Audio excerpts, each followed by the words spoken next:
Saya ditahan selama 11 hari oleh rezim yang disebut paling jahat dan brutal di dunia, menurut George Bush dan Tony Blair. Saat itu, saya benar-benar berpikir mereka akan membunuh saya. Bahkan, saya hanya ingin mempercepat akhir hidup saya. Semua ini bermula di tempat yang tidak terduga, sebuah penjara Taliban di Afghanistan. Saya ditahan selama 11 hari oleh rezim yang disebut paling kejam oleh George Bush dan Tony Blair. Saya memasuki negara itu secara ilegal tanpa paspor dan visa. Saat itu, situasi sudah mendekati perang, dan saya ingin melihat sendiri seperti apa kehidupan masyarakat Afghanistan biasa. Karena saya tidak bisa mendapatkan visa, saya akhirnya menyelinap masuk. Saya benar-benar bertekad untuk masuk ke sana. Saya sungguh berpikir mereka akan membunuh saya. Setiap kebaikan kecil yang mereka tunjukkan kepada saya anggap sebagai tipu daya. Saya tidak mempercayai mereka. Saya juga, dengan bodohnya, percaya pada apa yang dikatakan George Bush dan Tony Blair. Tentu saja mereka tidak akan berbohong, bukan? Akibatnya, saya berontak terhadap para penjaga saya. Saya memarahi mereka, memaki mereka, bahkan melemparkan barang-barang ke arah mereka. Saya hanya ingin mempercepat akhir hidup saya karena saya tidak ingin penderitaan ini berlangsung bertahun-tahun dengan kemungkinan disiksa atau dianiaya. Namun, respons mereka terhadap perilaku buruk saya sangat mengejutkan. Mereka terus bertanya, "Mengapa kamu bertindak seperti ini? Kamu adalah tamu kami."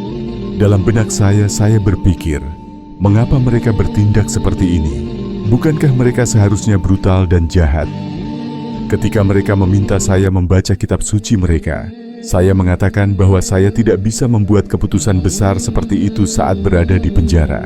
Tapi saya berjanji, jika mereka membebaskan saya akan membaca kitab mereka dan literatur pendukungnya. Anehnya, mereka benar-benar membebaskan saya atas dasar kemanusiaan. Ketika saya kembali ke London, saya teringat janji saya. Saya harus menepatinya. Selain itu, saya juga merasa perlu memahami Islam, karena saya tertarik dengan hal-hal yang berhubungan dengan Timur Tengah dan Asia. Dari pengamatan sederhana terhadap Taliban, saya menyadari bahwa Islam bukanlah sesuatu yang bisa dipilih dan ditinggalkan sesuka hati. Itu adalah cara hidup. Saya mulai membaca Al-Quran. Saya diberi terjemahan bahasa Inggris oleh Aisha Feli.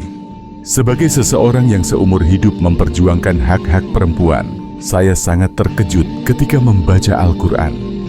Kitab itu dengan sangat jelas menyatakan bahwa perempuan memiliki nilai yang setara dalam hal spiritualitas, pendidikan, dan penghargaan. Al-Quran benar-benar seimbang secara gender.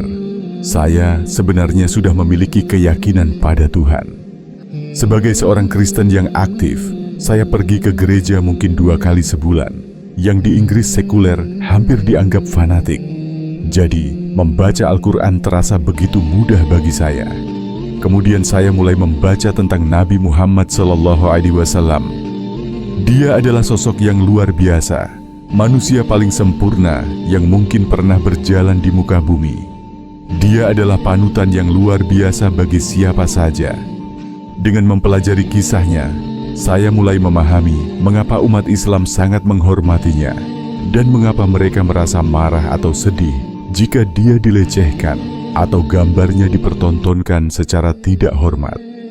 Saya tetap percaya pada Tuhan yang sama, tetapi Islam terasa sedikit lebih masuk akal dibandingkan kekristenan. Saya berbicara dengan berbagai sarjana dan teolog dari kedua agama. Namun, kesadaran terakhir datang melalui percakapan dengan seorang saudara Muslim biasa. Dia bertanya, "Kenapa kamu belum masuk Islam? Kamu sudah sangat dekat." Saya menjawab bahwa saya masih kesulitan memahami konsep Trinitas, Tuhan sebagai Bapa, Anak, dan Roh Kudus. Dia lalu berkata, "Menurutmu, apa hubungan Yohanes Pembaptis dengan Yesus?" Saya menjawab, "Mereka sepupu."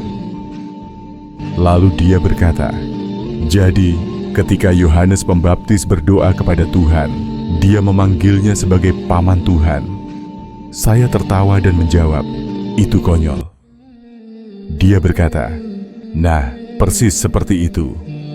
Percakapan lainnya dengan seorang teman Kristen dan temannya yang ateis juga membuka wawasan saya. Temannya berkata, "Jika kamu punya 3 catatan, Yudaisme, Kristen, dan Islam, mana yang akan kamu perhatikan?" Saya menjawab, "Yang paling baru." Dia berkata, "Itu berarti Islam." Jawaban-jawaban sederhana ini membuat saya sadar. Akhirnya, saya mengucapkan syahadat pada 30 Juni 2003.